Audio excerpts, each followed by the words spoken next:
өзін Назарбаевтың өнімі жариялаған әкім автократ Иманғали Тасмағамбетов осыдан 1,5 жыл бұрын Алматының орталық алаңын 49 жылға Байса корпорациясына жалға берді. Республика алаңының астына ауқымы 100 мың шаршы метр болатын Алмалы ойын-сауық және сауда орталығын салуды Байса компаниясының басшысы Александр Белович жоспарлаған. Желтоқсан көтерілісіне қатысушылар мен ұлтшыл ұйымдардың қарсылығына қарамастан бұрынғы әкім Байса компаниясына құрылысты бастауға рұқсат берді. Қай мемлекетте болсын, өзінің қасиетті алаңдары бар, қасиетті жерлері бар.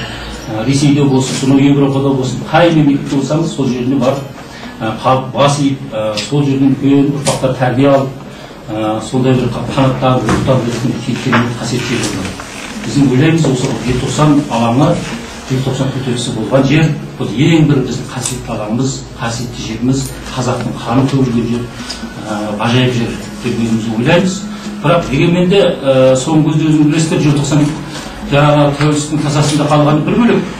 Екіншіден бұл желтоқсан алаңы мынау асты қазылмаған күннің өзінде сол жерге үлкен шаралар, жиналыстар, концерттер өткізеді, арақ ішудің, шампан ішудің, өте бір сондай бір келеңсіз оқиғалардың орнында ғана. Осының өзі бізді ашындырады. Байса компаниясы алаңдағы өсіп тұрған әсем шыршаларды түбірімен қопарып, жан-жағын үлкен темірмен қоршап, ішінен үлкен котлован қазуға кірісті.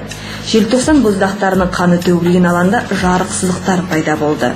Ал аталмыш компания жердегі жарықты жамапты, жауып та көрді. Ал жарық сызықтары үлкейе берді. Әбден әбігерге түскен Белович ақыры жарық сызықтарды жасыруға тырысты. Жарықты жасыру үшін қоршауды кеңейтіп, алаңды тарылтты. Ал құрылыс жұмыстары басталмас бұрын компания басшысы барлық жұмыстар жердің астында жүргізілетіні және көлік қозғалысымен алаңға бөгет болмайды деп уәде берген болатын. Алаңның жарығын жасырып қойып, енді құрылысқа кірісе бергенде Беловичтің қаражаты таусылып, алаңдағы жұмыстар тоқтап қалды.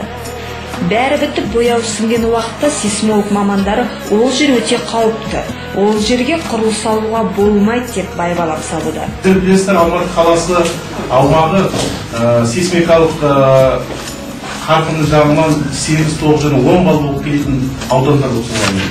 Сол себепті де осы қалада салынатын ғимараттар, салынар алдында сол ауданға сол ауданның ерекшеліктеріне байланысты салыну керек. Егер де осы алаңның қарастыратын болса, алаң сәттіде біздің құрылыс нормаларының ережелері бар. Сейсмикалық аудандағы құрылыс және сейсмикалық шағындастыру аудан карталары бар. Соған жүгіне қарайтын болсақ, бұл құрылыс салатын аудан бұл біріншіден 9 баллық қарқындылық жағынан. Екіншіден оның топырағының сейсмикалық қасиеті екінші санатта жатады. Жақсыда жаман орташа топырақ болып келеді. Ал үшінші жағдайды айта кететін бұл жерден тектоникалық жарылыс. Жаңағы газетте оқыдым, сіздердің газеттерін. Оны айтылған бұл алаңның астынан өтіп тектоникалық жарылыс деген.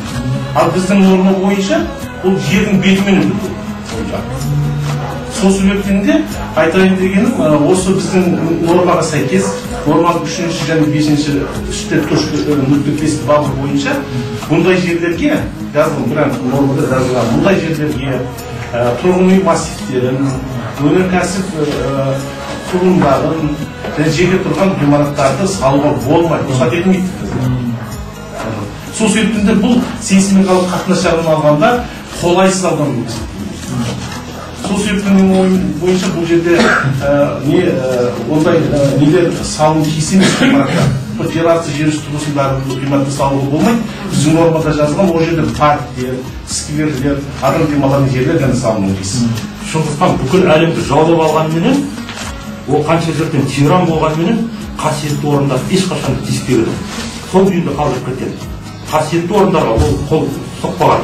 Ал біздің қазіргі кездегі мына жерде қалалық әкімшілік болсын, басқа жерде отырған болса, өзіміздің жерімізді, өзіміздің азаматтарымыз, өзіміздің қасиетті орынды алаңымызды осындай бір кощунство дейді ғой, осындай жолға қалай барып жатқан, жүректер қалай барып жатқан иманын қайран қалдырады. Міне, бұл мен ойлаймын, өз мемлекетін, өзінің ұлтын, өзінің мәдениетін, өзінің тарихын сыйлайтын қалалық әкімшілік бола ма, мынау үкімет неде отырарға, үкіметтегі премьер-министр бола ма, басқа да министрлер бола ма, олар ешқашан жол бермес еді.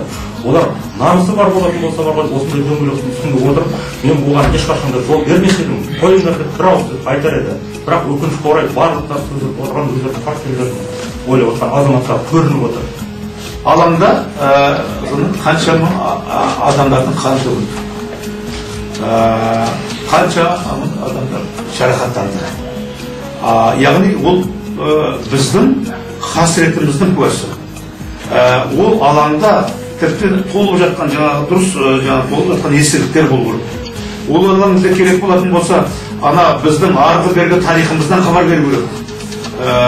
Ал енді сол алаңның астын қазып беріп, өздерінше жаңағыдай жын ойнақ жасамақшы болды.